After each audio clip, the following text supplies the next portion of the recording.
As you know, Foldit is a protein folding game, and we are currently tackling the coronavirus, like just about everybody on Earth in one way or another. Foldit currently has 2 puzzles open for coronavirus. One is the beginner puzzle, and that one's going to be open for another 32 days, it looks like, so plenty of time to give that a try if you're just starting out. We also have puzzle number 1811 is an intermediate level puzzle. I'll be looking at that a little bit later. And I just want to start by talking about when you open up this beginner puzzle, like what is all this stuff that you're seeing?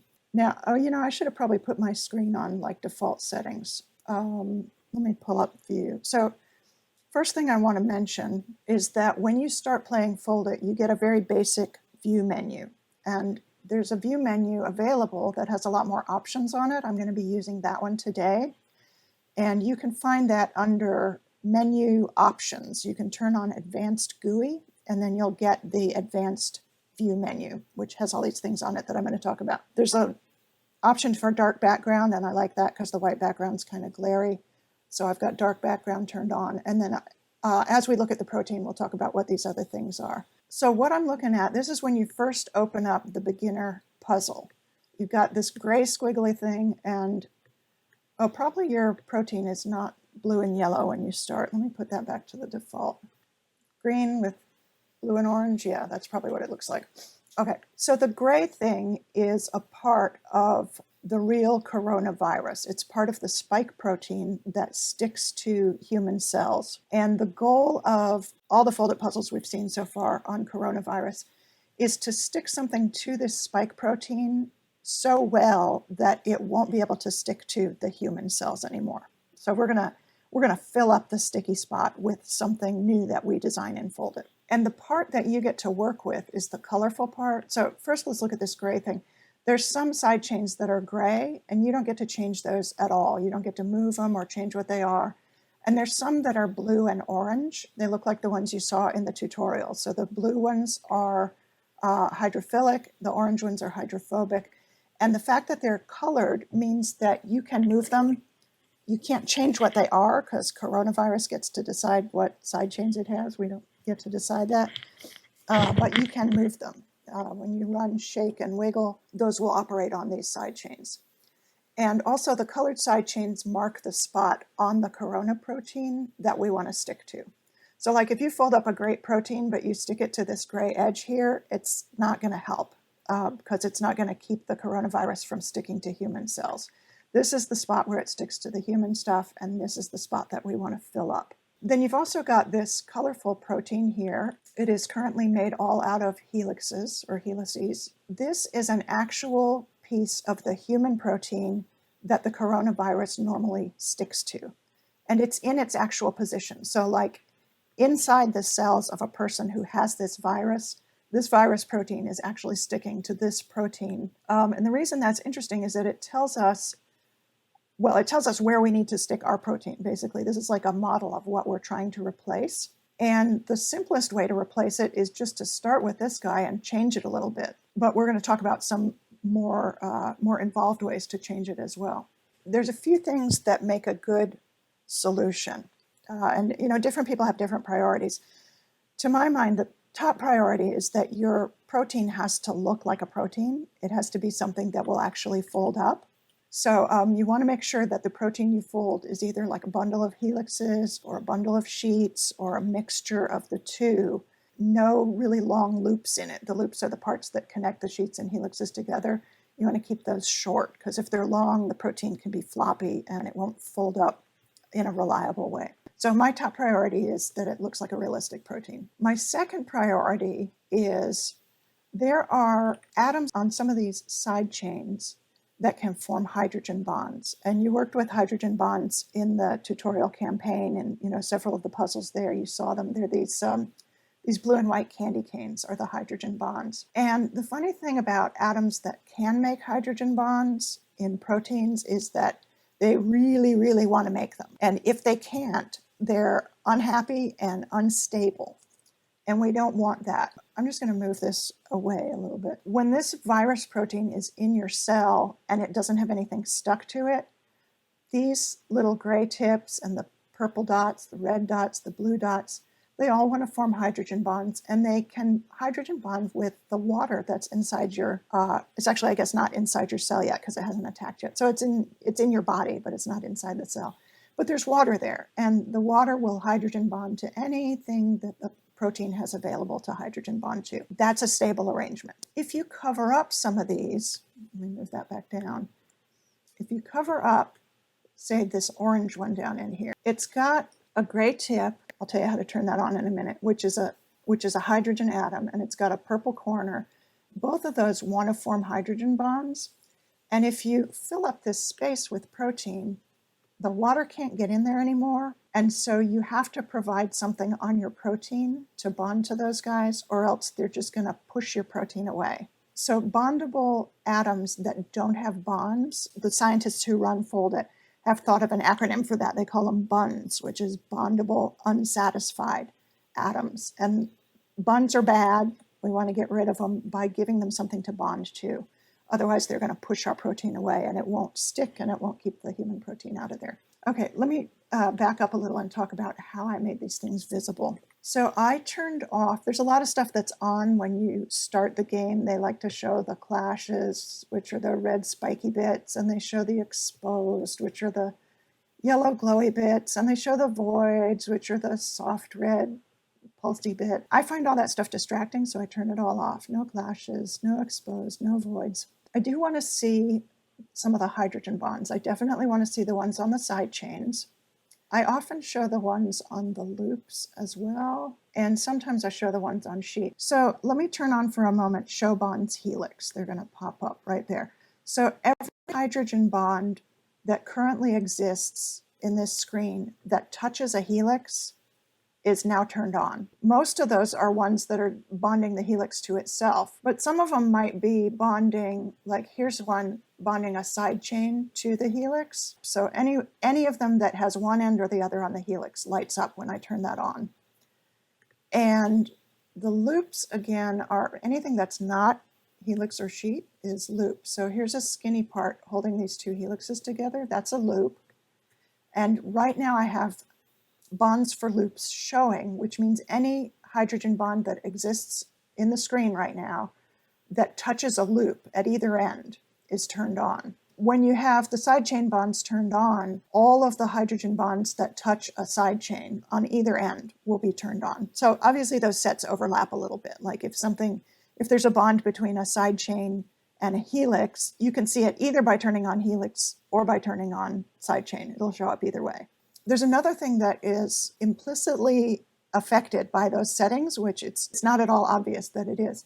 Something else that I have turned on right now is bondable atoms.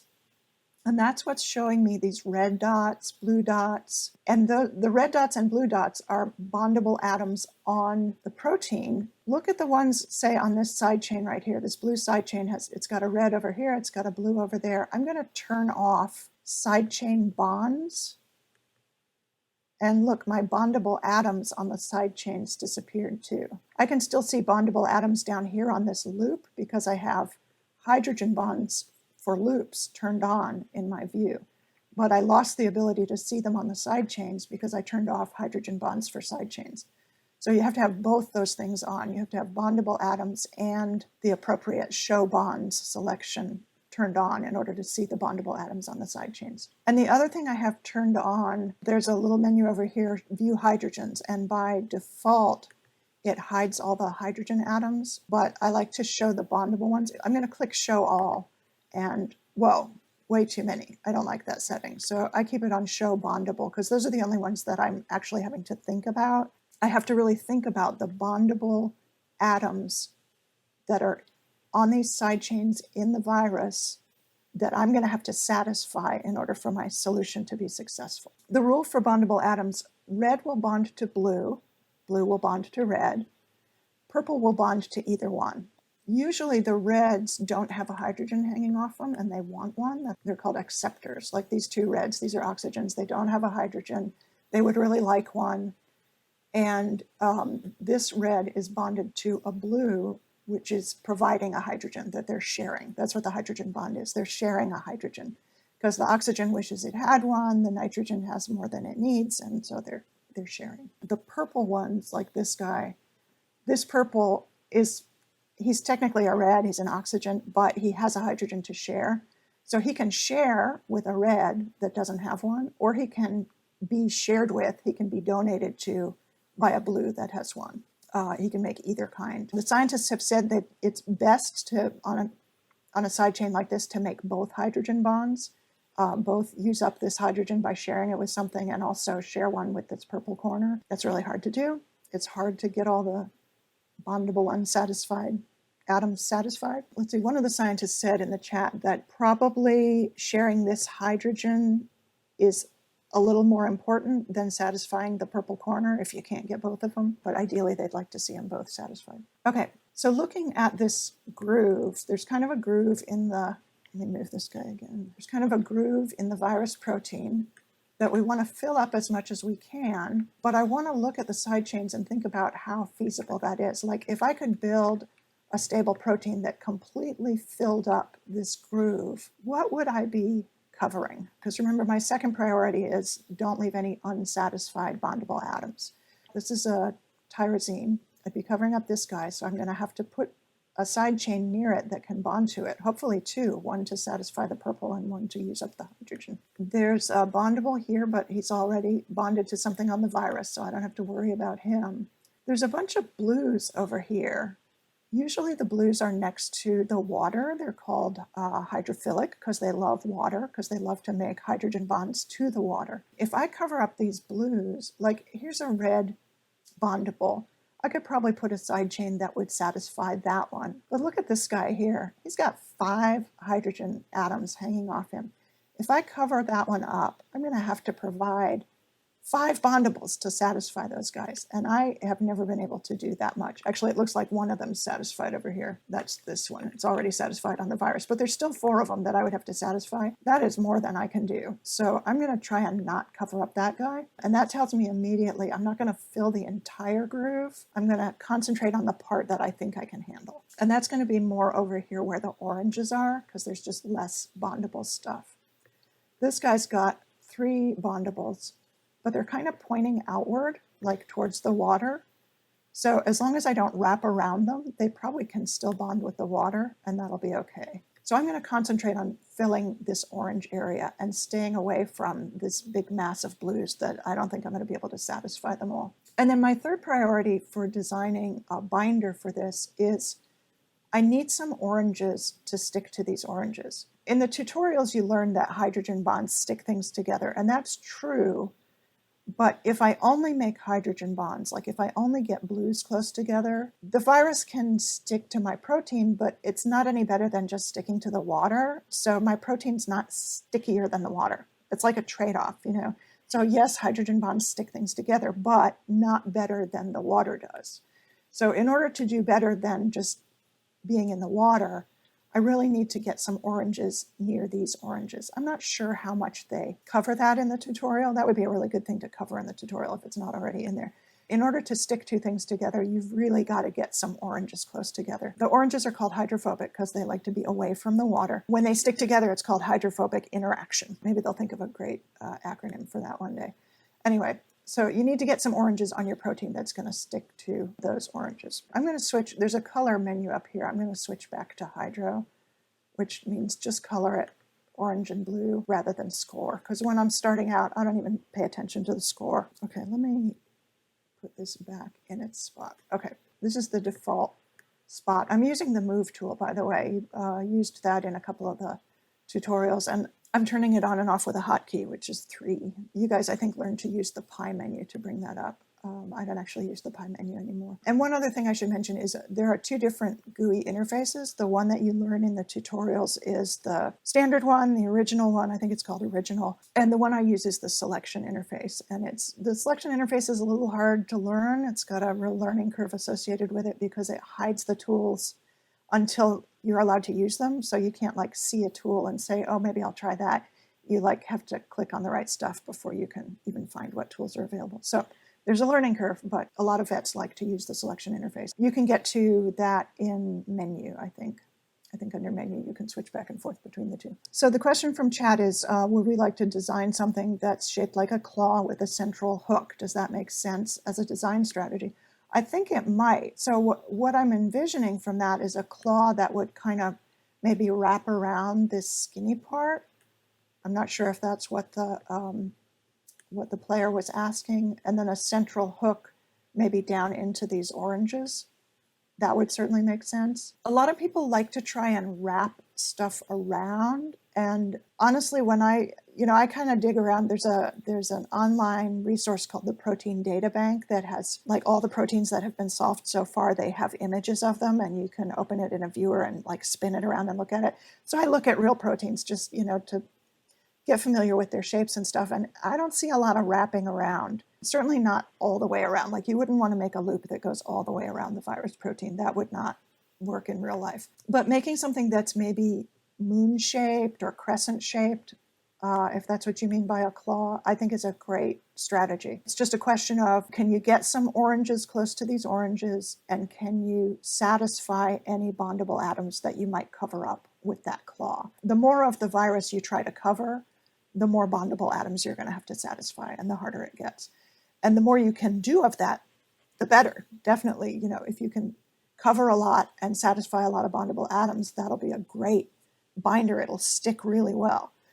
So I encourage you to try that. But it's also it's a trade-off of what you can realistically achieve. So yeah, if you've got an idea for a claw with a hook, go for it. And when the puzzle ends, or even before then, show us a picture in chat. Use your camera button down by the chat and show people a picture.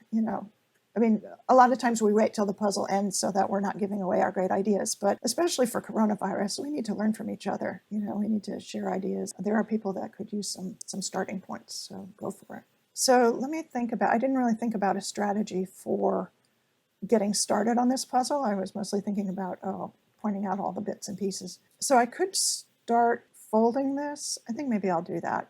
I'm not going to go real far with it, but one thing I'm going to do, these helixes are not perfectly straight, and it kind of makes sense that this one's not. It's bent a little bit because it's sticking down. I'm not sure I have this actually at the original position. Let me reset the puzzle.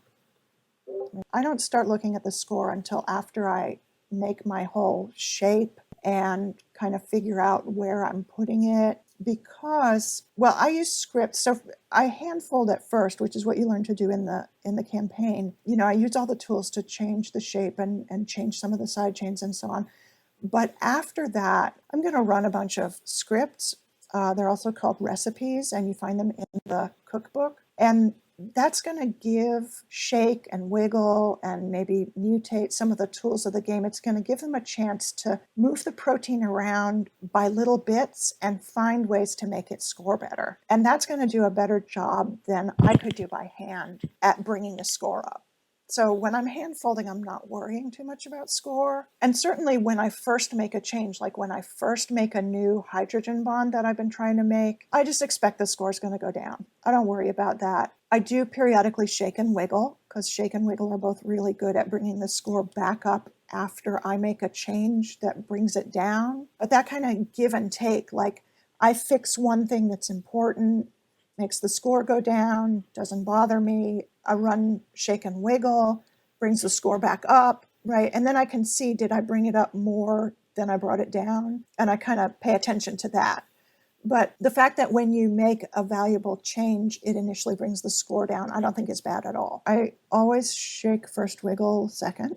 There are times when I don't bother with shake. Like if I've just mutated the whole protein, the mutate does something similar to shake, so I might not even run shake. I'll just go straight to wiggle. But in general, shake before wiggle, because shake gets rid of side chain clashes, and then wiggle can do a better job. To me, wiggle stabilizes things. It finds the best position that's close to the position that I put it in by hand.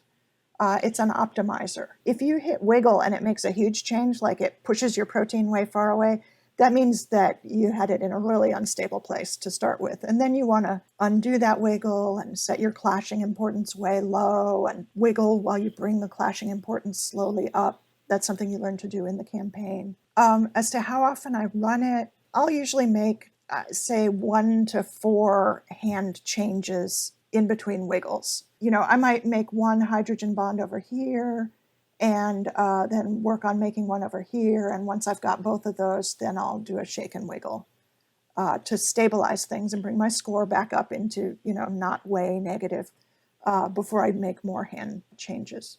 So I was saying this helix is not perfectly straight, and it makes sense that it's not because it's kind of curving to fit into this groove and fill it up. But just for the sake of illustration, I'm going to straighten it. Again, I'm working in selection interface. So if you're using the original interface, I think in order to use Ideal SS, you're going to right-click on this guy and get the pie menu. But in my case, I'm going to double-click, which selects the whole thing, since I'm in selection interface. And then I'm going to use idealize secondary structures, which is where I use hotkeys all the time, so I don't actually know where all the tools are in the menu. Oh, there it was. Idealize the secondary structure. Okay, so I straightened that helix, and the unfortunate effect is that it pulled it right out of the groove. So I'm going to use Control-Z to undo that, and I'm going to turn on my view menu again, and I'm going to turn on backbone pins. I love these guys. Let's see if I can even find one. They look like little purple map pins. There's one. You can just drag them around, put them wherever you want. If I were to, there's only one for this whole protein right now because it's all in one piece. If I were to cut it into 2 pieces, each of them would have its own pin. And the beauty of pins is, so in the campaign you learned about freezing the protein, which holds its shape, but it doesn't really hold it still in space. So the pin is a hold still in space tool. There's probably a standard name for that. I have no idea what it is. But I'm going to say that I want this residue to stay still. Actually, I'm not sure if I can put it in the middle like that. Let me try putting it over here on the end. I'm going to say when I change the shape of this helix, I want this end to stay still and all the rest of the protein to move. What happened a moment ago is that this part that I don't care so much about stayed still, and this part moved, and it moved away from where I want it to be, so I didn't like that. So I'm going to use the pin to hold this end in place, and then do the same thing I did a minute ago, which is select the whole helix and hit idealize secondary structure. Okay, and there's a technique for holding some things in space when you wiggle, but pin, unfortunately, is not it.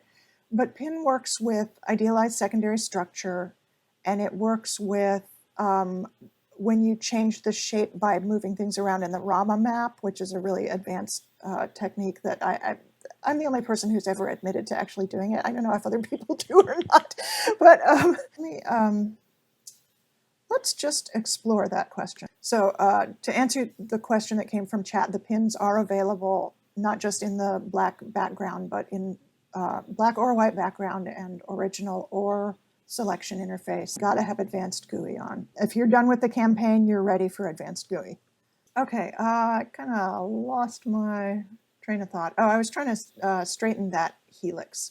So one experiment I kind of want to do, because I haven't done it before, I want to put the pin in the middle and then straighten the whole helix and see whether the pin actually holds the middle in place. Okay, so this is idealized secondary structure, and what it's doing is just making the helix into a perfectly straight helix.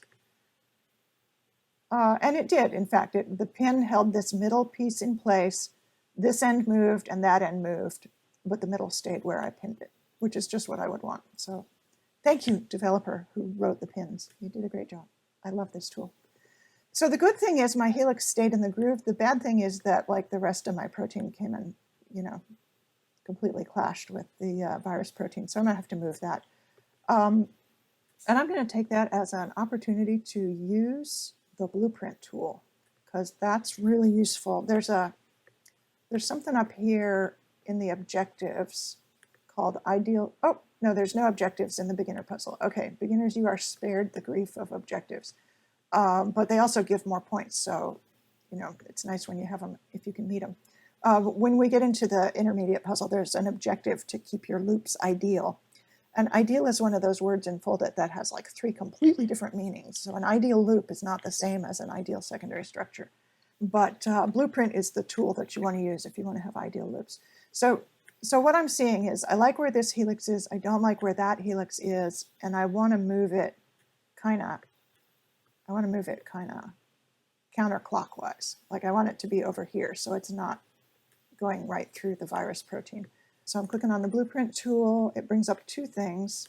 This row of letters is actually the list in order of all the amino acids in both of these proteins. The first one, starting at number 1, are the virus protein, which I don't get to change. So I'm going to scroll over, and I happen to know that the part I can change starts at number 118. There's teeny weeny little numbers down here. It starts at 118, and everything above 118 is part of the protein that I can change. So the red letters are helix, and these blue letters are actually loop. You can see that there's an illustration above the letters. This is all helix stuff. This is skinny loop. Loops are not always blue. They often are, but not always. Helixes, if they're good helixes, are always red. So the part that I don't like is, I think, which loop is that? It's actually, yeah, this one here. Okay, this is the loop I want to change, and the way I'm going to change it is actually to put it in a different spot. So if this helix, just look at the helix for a minute.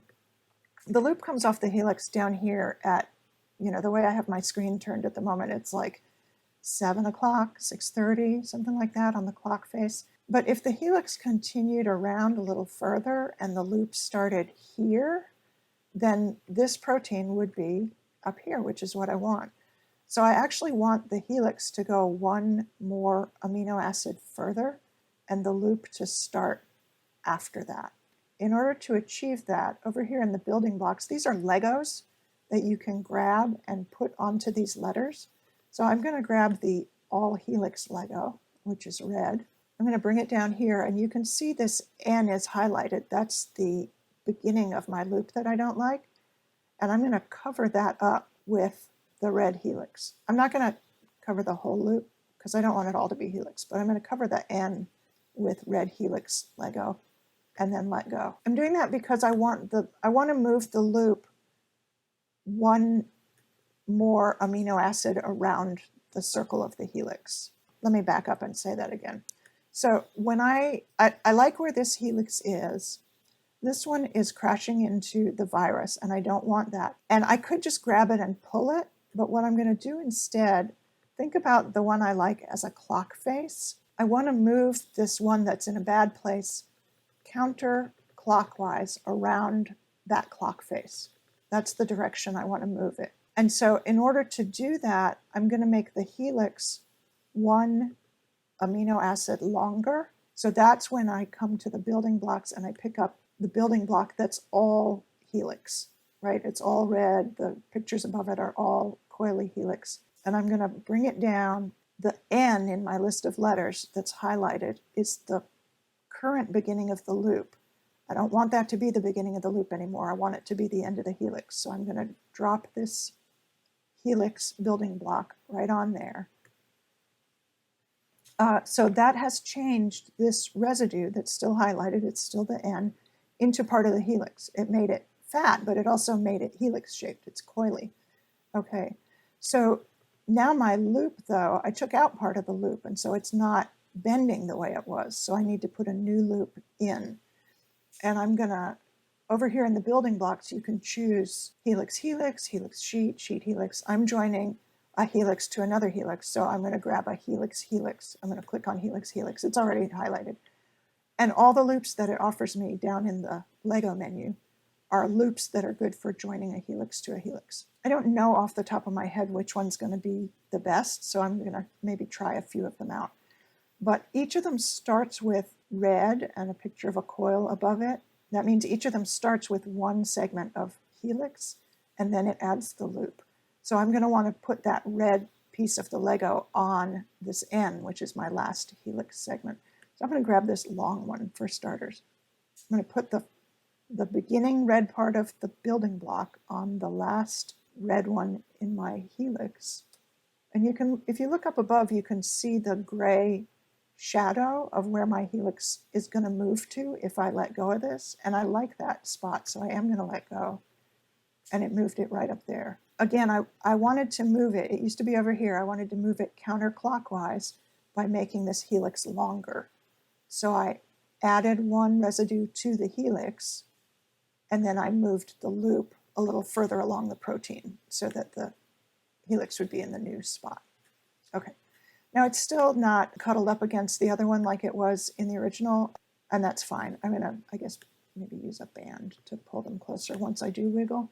And then these guys are sticking out in space. I'd kind of like them to be over by this helix because a bundle of helixes is stable, whereas helixes sticking out in space by themselves are not stable. And I think I'm just going to do it like the opposite, the exact opposite. Like, look down the length of this helix. These guys are kind of over at like 4 o'clock on this round clock face that is the helix. And I kind of would like them to be over at 7 o'clock. So I'm going to make the helix shorter, right? They start, right now the loop starts here at like, I don't know, what's that, 8 o'clock? But if the loop started up here at 11 o'clock, that would be moving counterclockwise. So this guy would move counterclockwise, which is what I want. So I'm going to highlight that. You can highlight a single segment in the selection interface. You can't do that in the original interface. And when I highlight it, let me search along here in the blueprint. I can see it highlighted down here in the list of letters. And right now I can see it's part of the helix, but I want to make it part of the loop instead. So I'm going to try that same long Lego. When I put the Lego on, I want to stop this one from being red. I want to stop it from being a helix. So I'm going to put the red piece of the helix here on the Q next to it and let the green piece reshape this last piece of the helix into part of the loop. So I'm going to drop it right there. Okay, so I think I'm just going to Control Z to undo what I did. So I'm not letting go of my mouse while I slide this building block back and forth on the letters to see if there's a place that will make me happier. This one actually kind of looks good, so I'm going to let go of it there. Okay, that's not too bad. So it's not as close as I'd like, but again, I'm going to use a band to pull it closer. So I've made some serious hand changes, and I'm going to try and stabilize the protein by shaking and wiggling at this point. There's one thing I noticed, like we talked about trying to cover up these oranges and put oranges next to them. Right now, all I have next to the oranges is blue, so that's not super great. In fact, I think I'm just going to run mutate at this point before I run shake.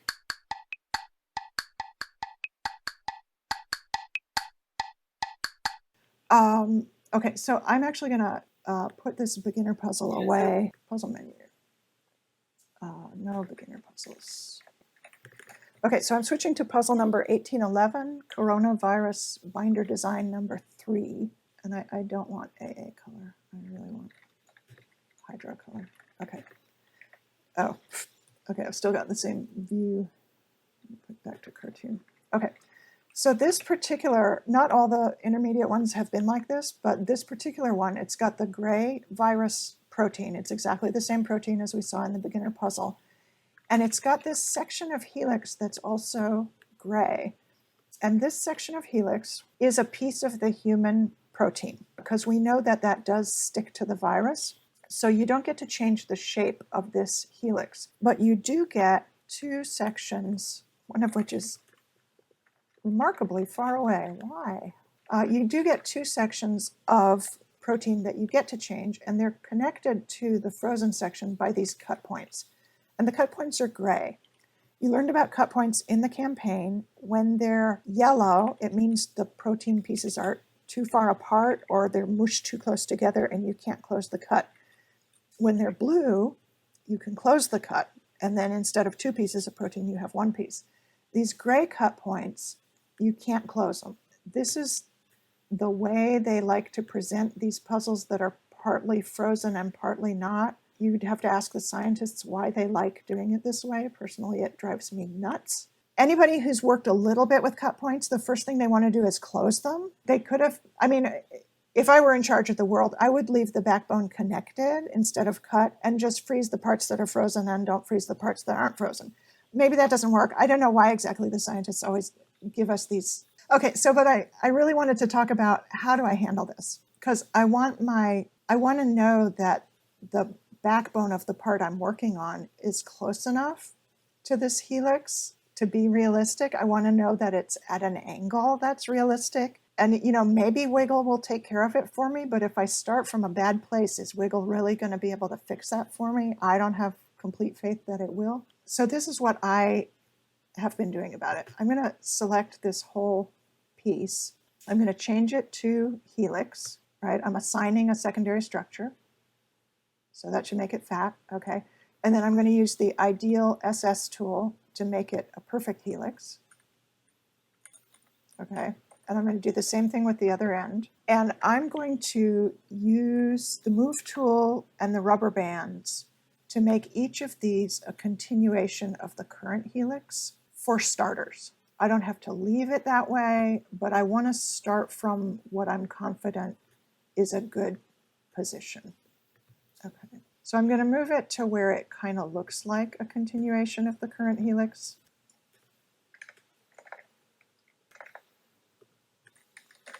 Okay, so those look fairly close. Okay, let me zoom in. So if you ever run a script, let me get rid of the pins for now. If you ever run a script that claims to straighten helixes, we didn't always have the ideal SS tool. We had to straighten the helixes ourselves, and the best way to do that was with rubber bands. And there's still scripts out there that straighten helixes using rubber bands. And I'm going to use the strategy from those scripts on the joins here between the flexible and the inflexible. In a regular helix, it takes about 3.5 amino acids to go one circle around the helix. So I can't rubber band to 3.5 amino acids away, but I can rubber band to 3 and I can rubber band to 4. So that's what I'm going to do. So from this highlighted one, I'm going to count 1, 2, 3 away and put a rubber band, and also 4 away and put a rubber band. Okay, and then this one was 1, 2, 3 away, so that means the next one is 4. Oh, wrong mouse button. Okay. What this is trying to accomplish, this is me being maybe a little controlling. I'm trying to start the flexible parts of the protein in a realistic position where these cut points would be ready to close if I could close them. I want the relationship between this flexible amino acid and this frozen one to be a good distance and a good angle that could really happen in a real protein. With closable cut points, they tell you when it's close enough by turning blue. With these gray ones, it doesn't tell you, so you're dependent on Wiggle to eventually fix that cut. I don't personally know if Wiggle can do a great job with that, but I want to start out good. So that's what I'm doing here. I'm just trying to get the relationship where the cut is to be healthy, to be stable. And then I can keep this one segment that I so carefully placed in place. I cannot move it, and I can just move all the rest of this. I can make sheets out of it if I want. It doesn't have to stay helix. But by starting with helix, I can use these helix bands. That's the reason I made it a helix, is so I could use this banding strategy to essentially fix the cut. So when you put helix bands, they end up looking kind of like the lacing on a tin drum. Maybe nobody's old enough anymore to remember tin drums. I'm just going to put some here so you can see how they're kind of zigzaggy, because I'm going to 3 segments away and 4 segments away. Right, so they end up being zigzaggy. Each one has 2 bands, but I'm really just interested in these ones here. So I do want to freeze this whole one. Okay, so I've frozen this helix because I want it to stay perfect. And I'm going to use Wiggle to let the rubber bands pull it to the right angle and distance. These ones here that I showed you for illustration purpose are irrelevant because they're on the frozen part, but these ones between the 2 pieces are the relevant ones. And I notice, now I'm looking at the score, I've got minus 200,000. So if I wiggle now, all kind of bad things will happen.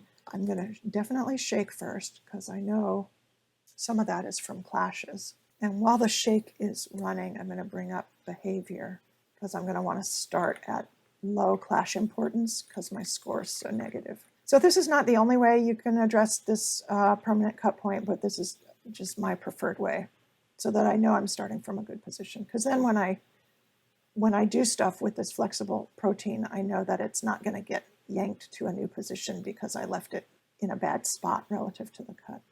Okay, so now I'm at minus 2,000. That's much better. I am going to still lower the clashing importance before I wiggle. Okay, I'm going to wiggle. I'm going to turn off side chains because they make wiggling slow.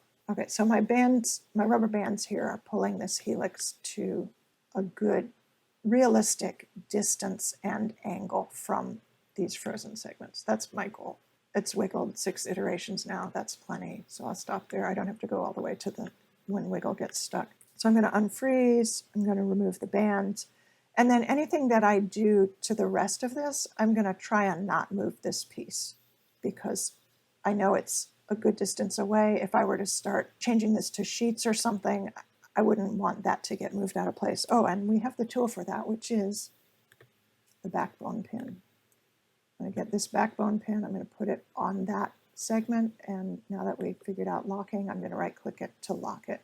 So now if I use blueprint, I'm not going to drop the blueprint on that particular piece. I'm going to drop it on the next piece out, right? Because I don't want that one to get pulled away from the cut. If I use Ideal SS again, I'm not going to use it on that piece. I'll use it on, something out here.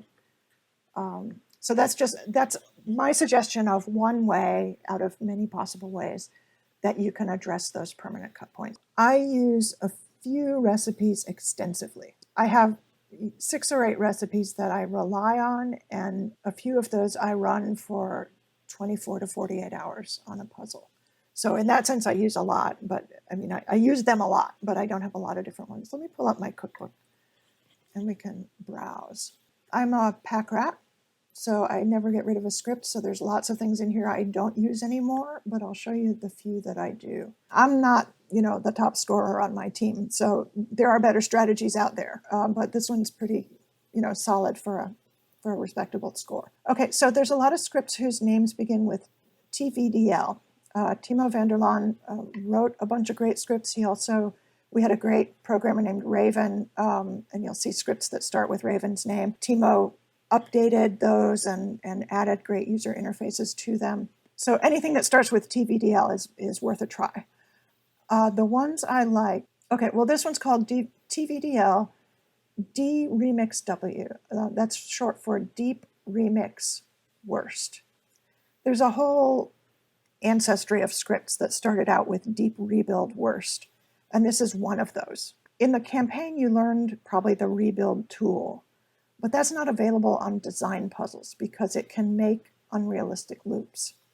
So they disable that, and instead we use remix instead of rebuild. And so you need a remix script if you're going to do a design puzzle. And the ones I like start out with TVDL D Remix W.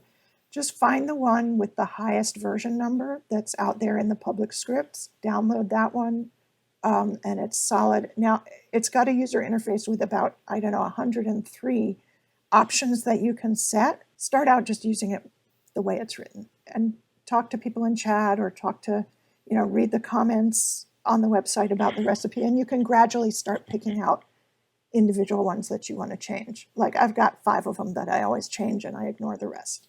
You don't have to be changing all the options every time you run it. Start out just running it the way it is. I've made a few tweaks to it myself. Like I've got one called Orange Guard that protects some of the orange side chains, and I haven't made it public because I'm too lazy to put comments on it. But it's under the hood. It's really just the basic Deep Remix W. So you need one of those. You'll need a rubber bander. And the ones I like were written by Raven. So they start RAV3N PL. They have GAB in them. That's Genetic Algorithm for Bands. And they have BIS in them, which is bands in space. So you can make a rubber band from a protein piece to a protein piece. You learned that in the campaign. You can also make a rubber band to space. And this script uses these. If you only use rubber bands to the protein, you can only pull it closer together. You can't pull it farther apart. So the script uses bands to space in random directions so that it's both squeezing and expanding the protein, in random directions, and then wiggle optimizes from there and gets more points.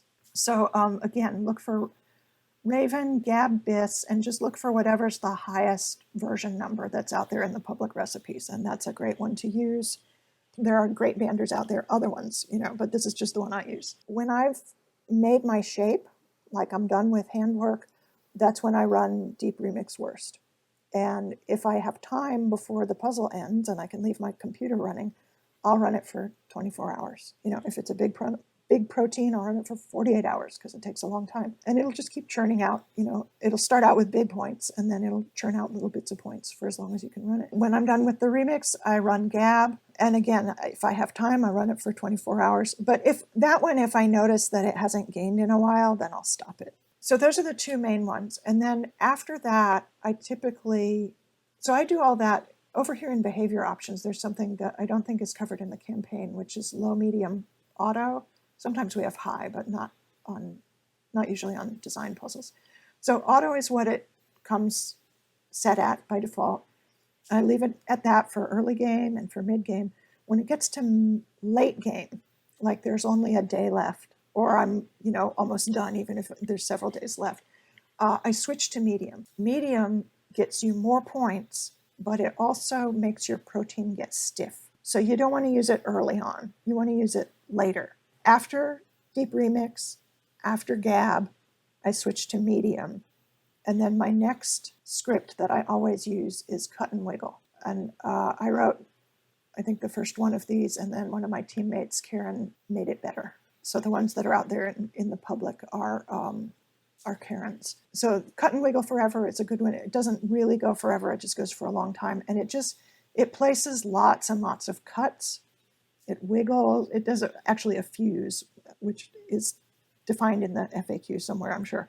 It wiggles at low clashing. It wiggles at high clashing. And then it removes the cuts, wiggles low, wiggles high again. Medium helps to fix unidealities. And Cut and Wiggle also helps to fix unidealities, and I like to use them together. So I switch to medium, I run Cut and Wiggle Forever, and then now I'm in endgame. My shape is set, I've gotten all the big chunks of points I can get, and I'm just going to run something that I can set and forget, and it's going to churn out small bits of points for as long as I can run it till the puzzle ends, or I have to turn off my computer, or I want to use that Foldit client for something else. And my two endgame scripts are, I'm not 100% sure these are in public. I think they are. One is Band Fuse, which is again a bander, but it can really eke out points towards the end.